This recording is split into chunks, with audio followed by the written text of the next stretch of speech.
একজন সফল graphics designer হতে চাইলে কিছু সাধারণ ভুল এড়িয়ে চলা খুবই জরুরি। এখানে 5টি গুরুত্বপূর্ণ ভুল উল্লেখ করা হলো যা একজন গ্রাফিক্স ডিজাইনারের উন্নতির পথে বাধা হতে পারে। 1. মৌলিক ডিজাইনের নীতিগুলো না জানা। অনেক নতুন ডিজাইনার সফটওয়্যার ব্যবহার শেখার ওপর বেশি জোর দেন, কিন্তু ডিজাইনের মৌলিক নীতিগুলো যেমন layout, typography, colour theory, visual hierarchy, alignment, contrast, repetition, proximity, crap ইত্যাদি শেখার গুরুত্ব বোঝেন না। এই নীতিগুলোই একটি ভালো ডিজাইনের ভিত্তি। এগুলো না জানলে আপনার ডিজাইনগুলো দেখতে অপেশাদার মনে হতে পারে, এমনকি সফটওয়্যারে আপনি যতই দক্ষ হন না কেন। কিভাবে এড়াবেন? ডিজাইনের কোর্স করুন, বই পড়ুন, এবং অভিজ্ঞ ডিজাইনারদের কাজ বিশ্লেষণ করুন। প্রতিটি ডিজাইনের পেছনে কী নীতি কাজ করছে তা বোঝার চেষ্টা করুন। 2. পোর্টফোলিওকে গুরুত্ব না দেওয়া। একজন গ্রাফিক্স ডিজাইনারের জন্য পোর্টফোলিও তার কাজের প্রমাণ।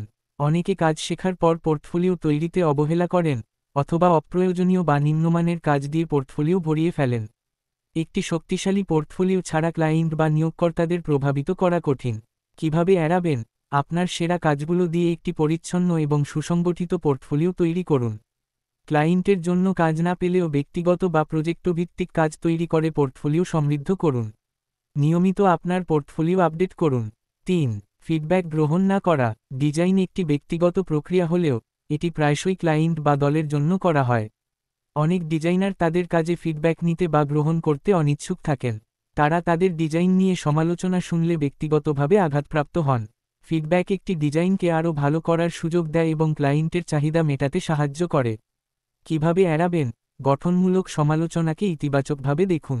অন্য ডিজাইনার, পরামর্শদাতা বা ক্লায়েন্টের কাছ থেকে মতামত চাইতে দ্বিধা করবেন না। মনে রাখবেন, ফিডব্যাক আপনার উন্নতির জন্য গুরুত্বপূর্ণ। 4. শুধু ট্রেন্ড অনুসরণ করা, নিজস্ব স্টাইল তৈরি না করা। ডিজাইন জগতে ট্রেন্ড আসে আর যায়।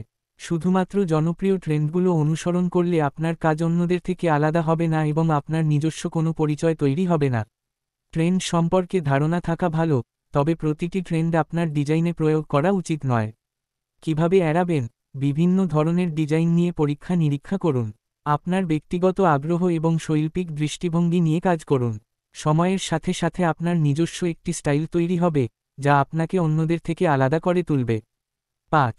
যোগাযোগের দুর্বলতা। একজন সফল গ্রাফিক্স ডিজাইনারের জন্য শুধুমাত্র ডিজাইন দক্ষতা থাকলেই চলে না, যোগাযোগ দক্ষতাও খুব জরুরি।